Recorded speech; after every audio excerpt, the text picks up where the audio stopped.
Isaiah 7. I will get to it.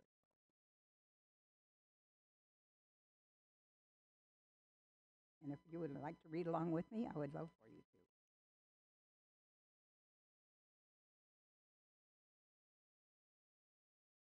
to. Again, the Lord spoke to Ahaz, saying, Ask the sign of the Lord your God. Let it be deep as Sheol or as high as heaven. But Ahaz said, I will not ask, and I will not put the Lord to the test. Then Isaiah said, Hear then, O house of David. Is it too little for you to weary mortals, that you weary my God also? Therefore the Lord himself will give you a sign. Look, the young woman is with child, and shall bear a son, and shall name him Emmanuel. He shall eat curds and honey by the time he knows how to refuse the evil and choose the good. For before the child knows how to refuse the evil and know the good, the land before whose 2 kings you are in dread will be deserted. The Lord will bring you on your people and on your astrical house such days as have not come since the day that Ephraim departed from Judah, the king of Assyria. May the Lord add his blessing to the reading of his word.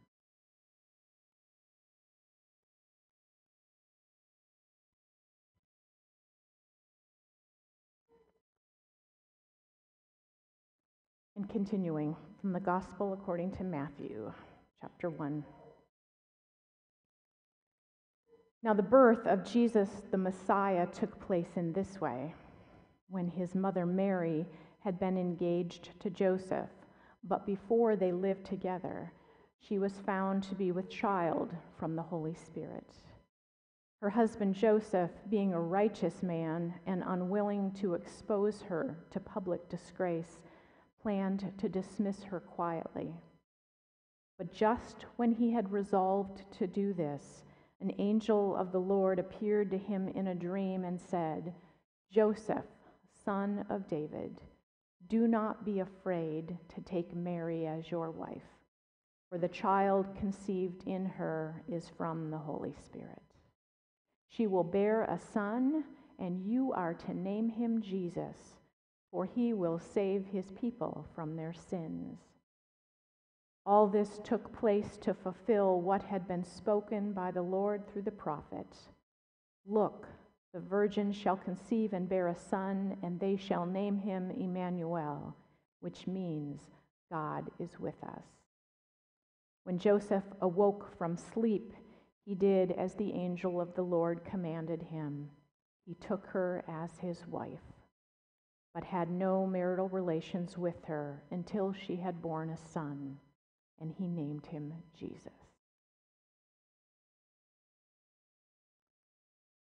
'Tis 2 days before Christmas, and all through the house, expectations of a Hallmark commercial-worthy holiday are evoking stress, panic, trepidation, sorrow, and fears of inadequacy in the hearts of millions. Truth be told, I have been known to get a little hung up on creating the perfect celebration for my people. One that is spiritually meaningful, aesthetically pleasing, and fun, and so well produced as to appear effortless. You know, the Christmas that leaves no room for exhaustion, crankiness, chaos, or family dysfunction. It's unattainable, of course, but hope springs eternal. Most of us invest a lot in making it all just right. We search for the perfect gifts.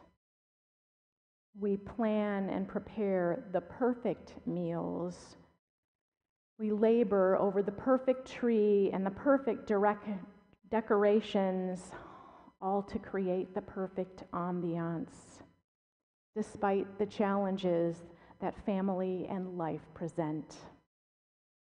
Surely one of these people will be at your table this week. Uncle Joe, the hardcore supporter of the candidate you voted against, who will insist on talking politics. And Cousin Gertrude, who gets louder and more aggressive with every cup of eggnog. Your adult child's latest partner, who will openly mock your most sacred traditions. Other people's children, who will stare at their phone for hours, grunt occasionally in response to your attempts at conversation, and then fail to acknowledge your gifts of socks and underwear. For someone at the table, though, it will be the first Christmas without a loved one, and her grief will be palpable. And for someone else, a long simmering conflict with someone else at the table will mean uncomfortable silences and uneasy glances. And so everyone will feel the tension too. And for others, a frightening new diagnosis, or a layoff from work, or worry about a child's addiction or mental illness will weigh heavily amidst the festivities.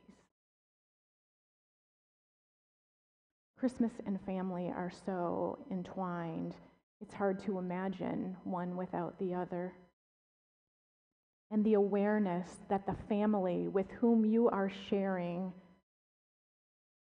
such a holy day isn't nearly as flawless as the ones on the commercials who are all smiles and wearing matching pajamas can be so disappointing. And to realize that you aren't nearly so flawless either is also hard to swallow. Well, family occupies a central place in Jesus' story as well, particularly in regard to his birth.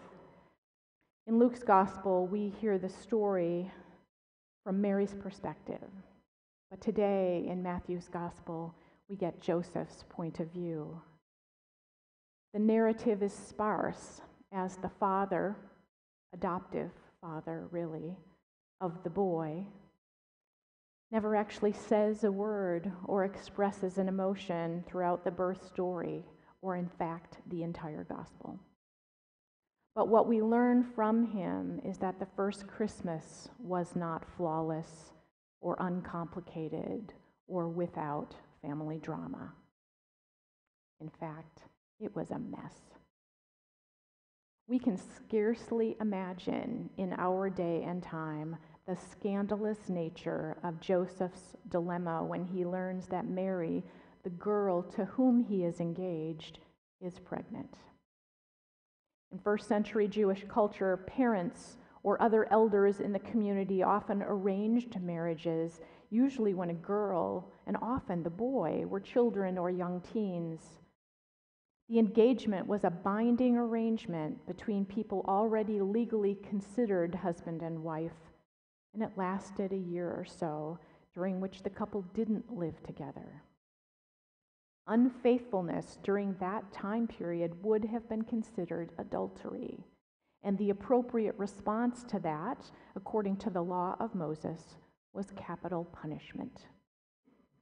By Matthew's time, this had softened somewhat, but the penalty was still severe and public and humiliating. Obviously, Joseph assumes adultery on Mary's part. Virgin birth was no less plausible then as it is now. Knowing he had no good options, he struggles with how to handle this painful and soon-to-be public dilemma. Even if she weren't stoned to death, Mary would likely be reduced to begging or forced into prostitution to survive. But marrying her would harm his reputation, as he would be tainted by her sin. So although the law and the community would justify a harsh punishment, he chooses to quietly release Mary from the relationship rather than to shame or punish her. Into this miserable mess, God comes, or more accurately, God is, speaking to Joseph in a dream through an angel, inviting him to let go of his fear and instructing him to wed rather than divorce Mary and to name the child Jesus. And the really wild thing is Joseph says yes. He rubs the sleep from his eyes and shakes off the "wow, that was a weird dream" sensation, and then acts as God and the angel have instructed. He defies law and convention to marry Mary and to name the child Jesus. And in the act of naming, he accepts the child as his own, and Jesus becomes part of the royal line of David. In saying yes, it is Joseph who gives Jesus a family. On the screen, you will see the introduction to Matthew's Gospel, the first 17 verses, which we didn't read. It's Jesus' family tree. Genealogies are not uncommon in the scriptures, and they serve both historical and theological purposes. They establish someone's lineage and indicate God's involvement with the individuals and the family for a divine purpose. So I'm not going to read it because genealogies are boring unless it's your own family. In older traditions, this was the begot passage, right? Abraham begat Isaac, and Isaac begat Jacob, and Jacob begat Judah. Even with more contemporary language, though, they make for really dry reading. But I want to point out, if Anne, you can just move through it, a couple of names. In verse 3, we see the name Tamar. Oops, it was on the screen before. That's okay. In verse 5, we see Rahab and Ruth. In verse 6, we see the wife of Uriah. And then finally, in verse 16, we see Mary. So here's what we learn about Jesus and his cobbled together family from this list. Jesus was a Jew, evident from the phrase son of Abraham, and his roots were royal, and we know that because he came from the house of David. From the start, Matthew is identifying him as the Messiah, the one announced to and expected by the people.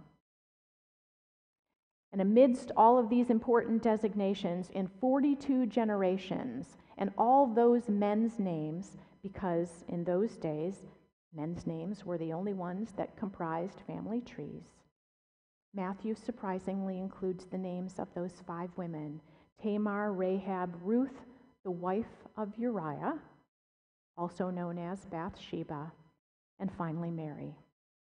Other than gender, they don't have a lot in common. Scholars have spent a long time trying to figure out the connections. We know several were Jews and others were Gentiles, and several of them have stories ranging from colorful to sordid, all of which challenge our idea of the perfect family. Tamar posed as a prostitute and seduced her father-in-law. Imagining that coming up at the Christmas dinner table. Rahab was a prostitute who betrayed her city, Jericho, to the Hebrews. You know about Ruth from the sermon series this summer. She was the foreigner, the undocumented immigrant who married Boaz. You also know about Bathsheba, the wife of Uriah, who was assaulted by King David and then forced to marry him when she became pregnant. And then there's Mary, also pregnant before marriage by someone other than her fiancé in a culture where that was punishable by death.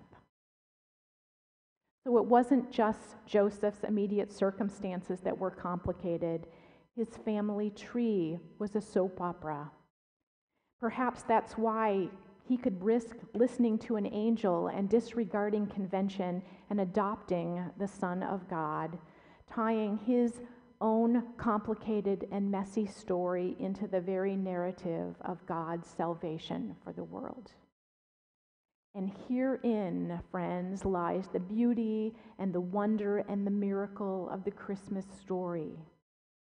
God breaks into our hearts and lives, intervening in unexpected ways, shattering expectations, defying conventions, changing our plans, throwing perfection out the proverbial window, and hallowing our messy families and selves to save us. For God so loved the world. With courage and with trust, Joseph, and Mary too, but this is Joseph's day, puts himself out there, subject to condemnation and ostracism, to be faithful to God's radical claim on his life and his family.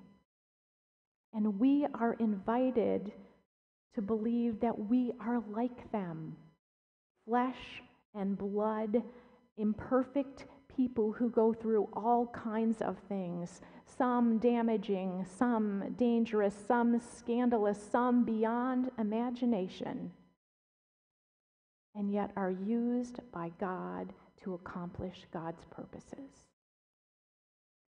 Both Joseph and Mary said yes to an angel. Both of them humbled themselves in front of the world in order to do their part to save the world. Both of them chose compassion and love in the midst of human imperfection. Both of them said yes to plans they never could have dreamed up on their own. And both, in their own way, gave life to the one who came to give us life. So may it be true for us as well as for them in this holy, messy life of ours. Thanks be to God. Amen.